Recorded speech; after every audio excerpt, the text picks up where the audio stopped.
Previously on Siani vs. Bubbles.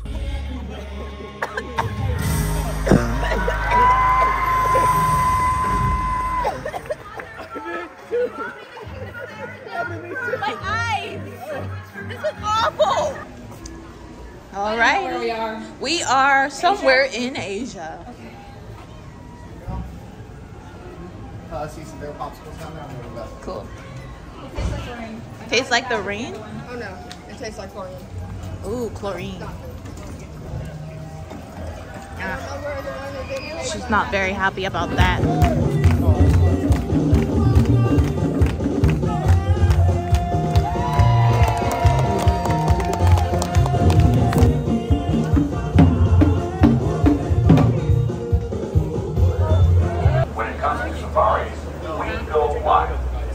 And what we like to say out here in Harambe is Twinde, which does mean let's go. Let's go! Hello, friends. Hello, Karabuni. Welcome. My name's Kirsten. I'll be your safari guide out here on the Harambe Wildlife Reserve today.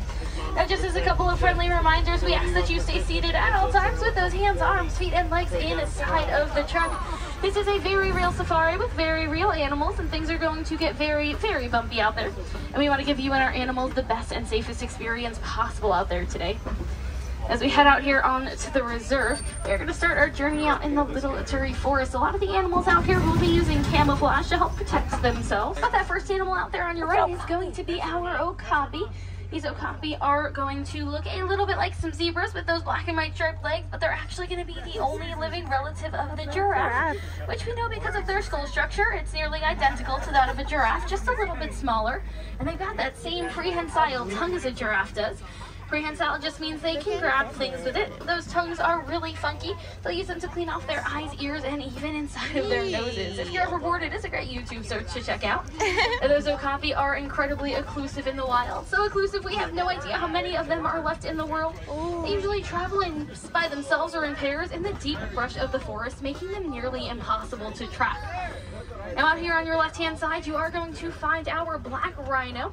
Black rhinos are going to be the smallest of the rhinos in the world. They'll weigh at about 3,000 pounds when they're fully grown. And they do have that triangular-shaped upper lip that's also going to be prehensile.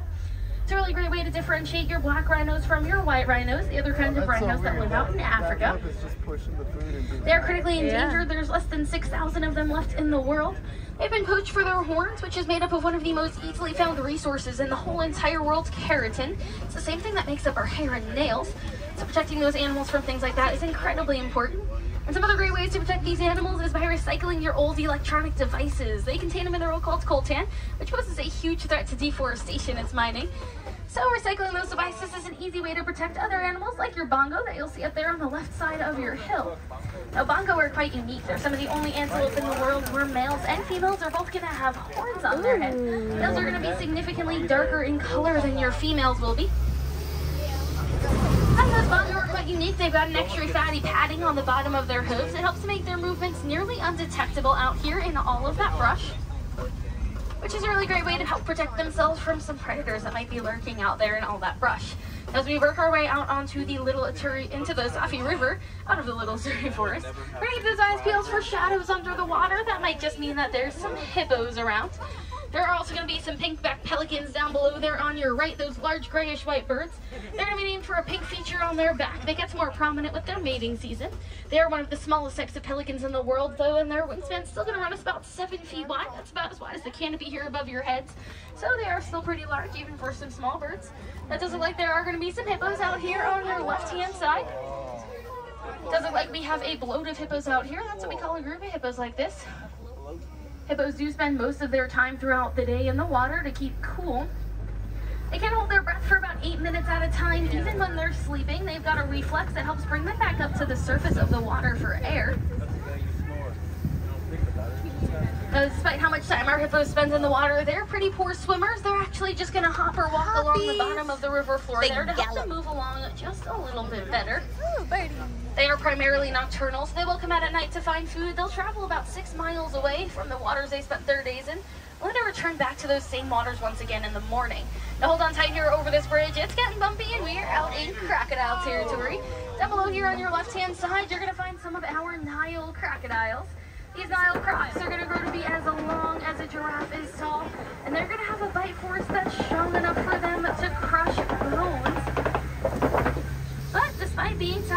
out here, those crocs are going to be really great parents. They're going to roll their eggs around in their mouths to help them hatch. And then once their young hatch from those eggs, they're going to carry their young around in their mouths just the same, so they can help protect their youngs from any other predators they might find lurking out there in those murky waters. As we come around this big turn here, we are going to see a lot of our tree foliage clearing up, and this is going to be a great indicator that we're about to head out onto the savanna. Now, our savanna here is going to be home to some of our most popular animals, so we'll get out there and see who we can find. In the meantime, there's some really important animals that live out here that help to make sure things are moving along smoothly. Since our savannas are such delicate ecosystems, there's a lot of animals here that work together. Like your grazing animals, for example, you do have your zebras that have stronger digestive systems than some other animals like wildebeest and cattle. So those zebras will come through and eat the very tall, high, and tough to eat grasses, while your cattle and your wildebeest might come through and eat those softer, lower down grasses to make things nice and flat out here. You also have your giraffes, being the tallest animals in the world. They help to keep our trees healthy by reaching up and eating the leaves on the bottom side of a tree. They're going to help to maintain those trees' life cycle, providing food, shade, water, and even shelter to almost all of the other slightly shorter but just as cool animals that might be living out here. I do think I might see some of our Ankole cattle there up ahead, so we'll go and get a closer look at them as we come around these next turn or two. They're going to be one of 2 domesticated animals that we have out here on the reserve, those cattle. I don't know if I'm seeing too much movement out here on that left side. That's okay though. We'll continue along and try and get a closer look there at those beautiful cattle up ahead.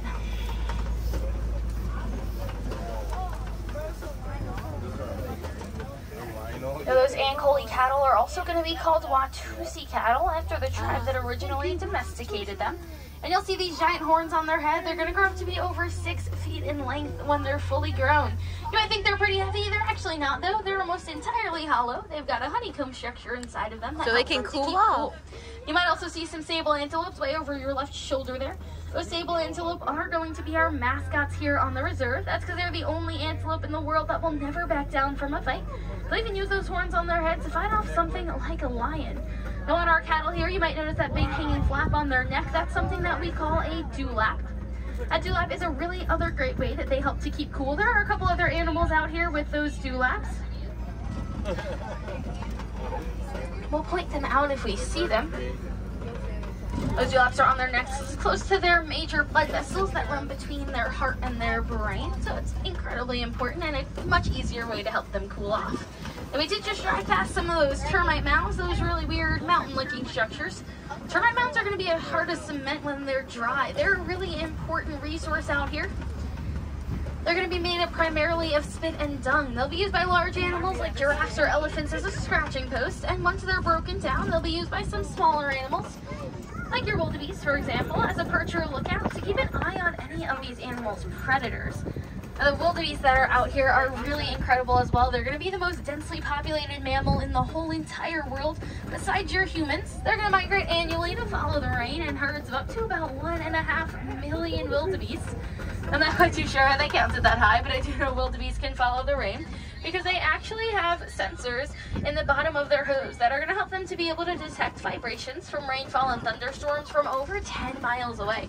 And not only do our wildebeest have one of the longest migrations, and the largest migrations in sheer size, they also have a pretty long one. They're going to travel over 1,000 miles every single year.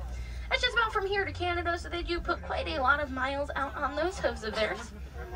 In fact, the wildebeest migrations have even been seen from outer space before. They have satellite pictures of dust being kicked up from such large migrations that they actually can fill up the atmosphere, which is pretty incredible. Now, out there on your left-hand side, I do see some of our Maasai giraffe here. The Maasai giraffe are, of course, the tallest animals in the world. Like we said, they're going to stand about 16 to 20 feet tall when they're fully grown. And with those super long necks that they're known for, they're actually only going to have 7 vertebrae or bones in their necks. It doesn't sound like a lot because it isn't. It's the same number us humans have. Theirs are just a little bit larger than ours, of course. Just a little bit. As we come and get a little bit of a closer look here at one of these Maasai giraffe out on the left side here, take note of their tongues if you can. Those prehensile tongues are really unique. They're going to grow up to be about 18 inches in length. And they're actually going to have a purple or bluish hue to them. That's to help protect their tongues from getting sunburned. Our giraffes' digestive systems only work properly if they continue to actively use them throughout the entire course of the day, which means your giraffes are going to eat for about 99.9% of the day, and they're only going to rest for about 20 minutes, usually in small spurts of 2 to 3 minutes at a time, mostly while they're standing up. You are going to see our baobab trees here on either side of us as well. They're these really weird, funky looking trees, kind of look like they're upside down, like their roots are on their head. And these baobab trees are a very important resource and source of water for a lot of animals out here. They're going to grow to be over 100 feet wide and over 100 feet tall. They don't have leaves for over 9 months out of the year to help store water. Over 10,000 gallons of water, in fact. There's going to be a Patterson's eland right there on your right-hand side. That is going to be the largest antelope in the world. They'll stand over 6 feet tall at the shoulder. They can jump 8 feet straight up in the air at a moment's notice, which is pretty incredible considering the fact that they're actually going to weigh in at over 2,000 pounds when they're fully grown. Now we are going to be heading around here to our watering hole. That's home to our flamboyance of greater flamingos. These greater flamingos are going to be the lightest pink of the flamingos. They are going to be born with gray feathers though, which will slowly come out over the course of about a year. And that pink is simply going to come with time. It comes with something called beta-carotene in their diets. Their diets do consist primarily of shrimp and brine, so yes, the same thing that makes your shrimp pink is actually the same thing that makes our flamingos pink. And if you see any flamingos out there standing on one leg, it is a really great way they help to thermoregulate themselves or control their body temperatures. They lift that leg up, hold you close to their bodies, and it helps them hold on to or release extra heat. We are going to be coming around to our mud pits or mud wallows out here. While we're out under mud pits or mud wallows, we're going to keep our eyes peeled, see if there's any animal movement out here. That's alright if there isn't, because our mud is still a really important resource that we can talk about for a lot of our animals. Mud-X is a really great natural cooling agent, great natural sunblock, and also a really great insect barrier for a lot of our animals. Especially as that mud hardens, it creates a barrier that most small bugs like bees, mosquitoes, and flies actually won't be able to break through to get to these animals' skin.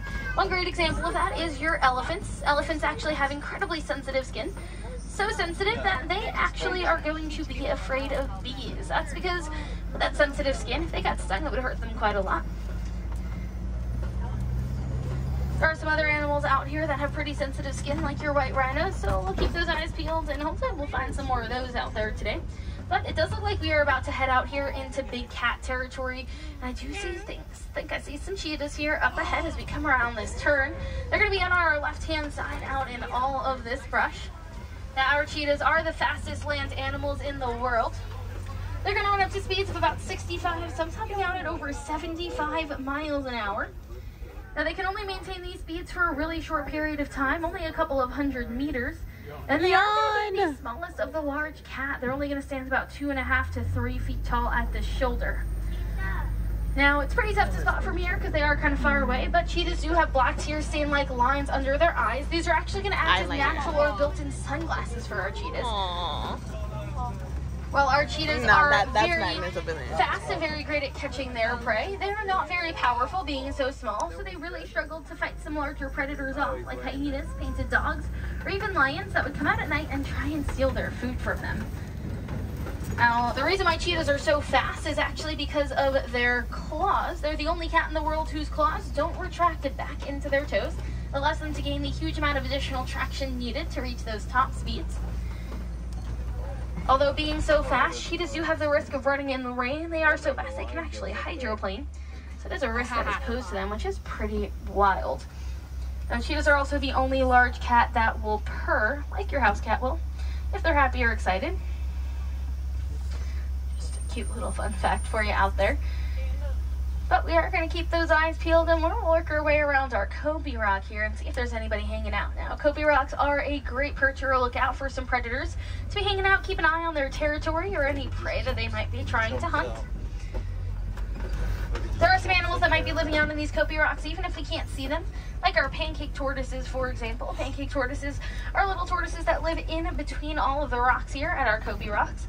They do have sharp points on the outside of their shells. They can help protect themselves from some of those predators, like your lions, that might be living up here and trying to hunt them. Now, we will go and get a closer look at those lions here in just a second. They're going to rest for about 20 hours a day. They don't necessarily sleep the whole entire time. They do conserve their energy for when they go out hunting at night. Or at least your females do. Those males stay back and they protect their young and territory.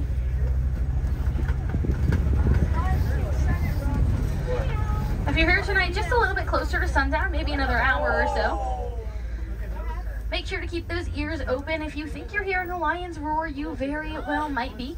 Those roars can be heard from well over 5 miles away. So make sure to keep those ears open and you might have a very special moment here at Animal Kingdom tonight.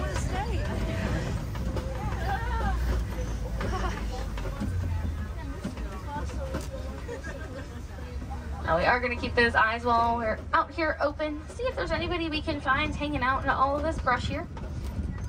We're not back out in the forest yet again, but some of our animals do have some pretty good camouflage. They can be a little bit tough to spot.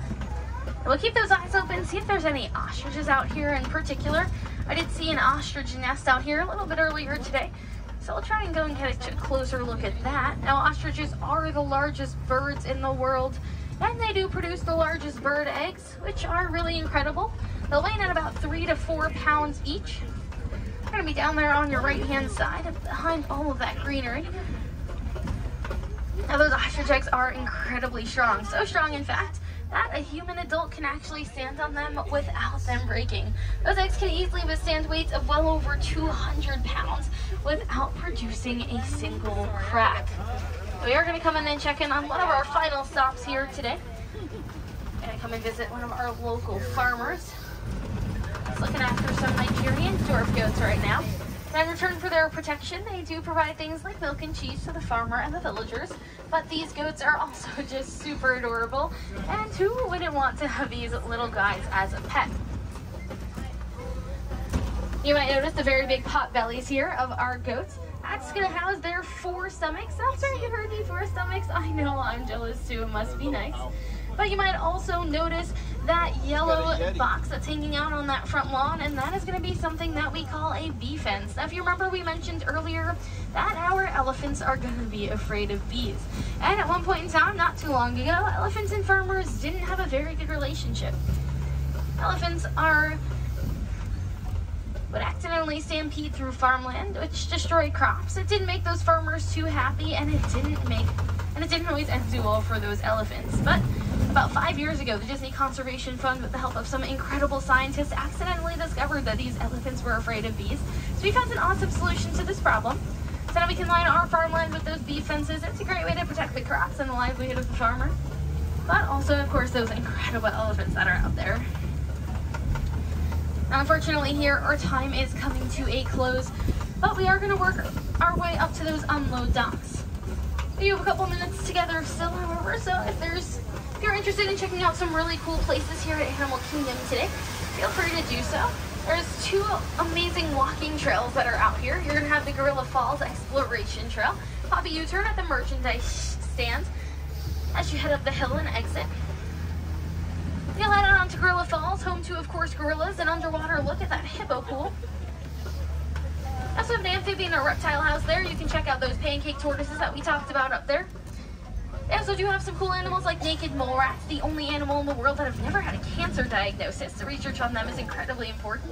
And you can also head over to the Maharaja Jungle Trek. The Maharaja Jungle Trek is incredibly awesome as well. They're home to some tigers, water buffalo. They do have a bat cave up there as well. Also an aviary with some cool birds. And they also are home to the bar-headed geese, the only bird in the whole entire world ever known and recorded to fly over the peak of Mount Everest.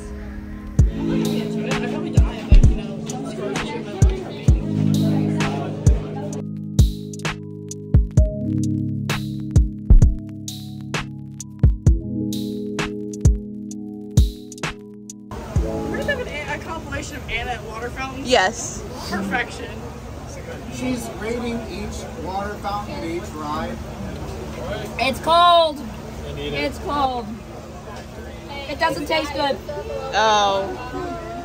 It's not a scary taste, but it's cold. It looks green. It also doesn't drain good either.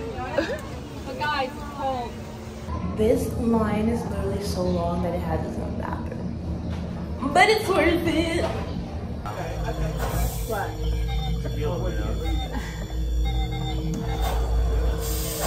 All right, you've all been matched with avatars. Okay, guys. Looks like they're ready for you in the next room.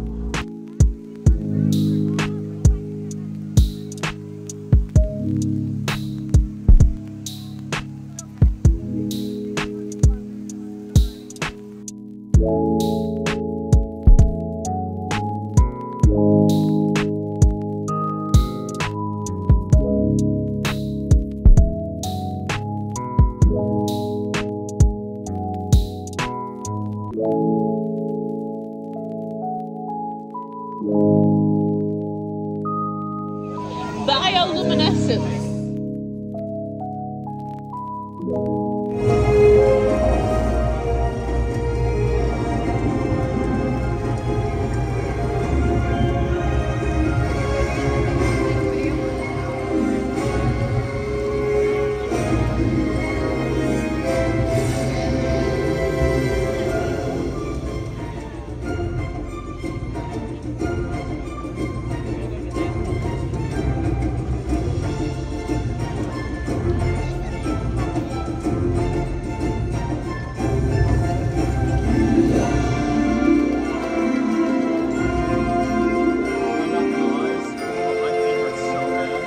Yeah.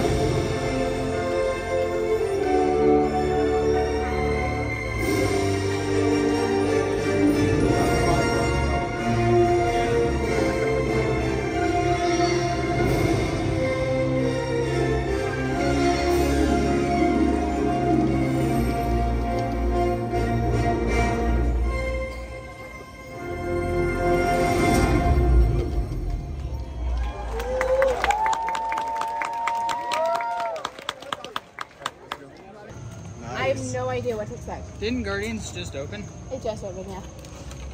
Is your first time riding Everest 3 times in one day? No, What a. but it's the first time with y'all. Time for everything.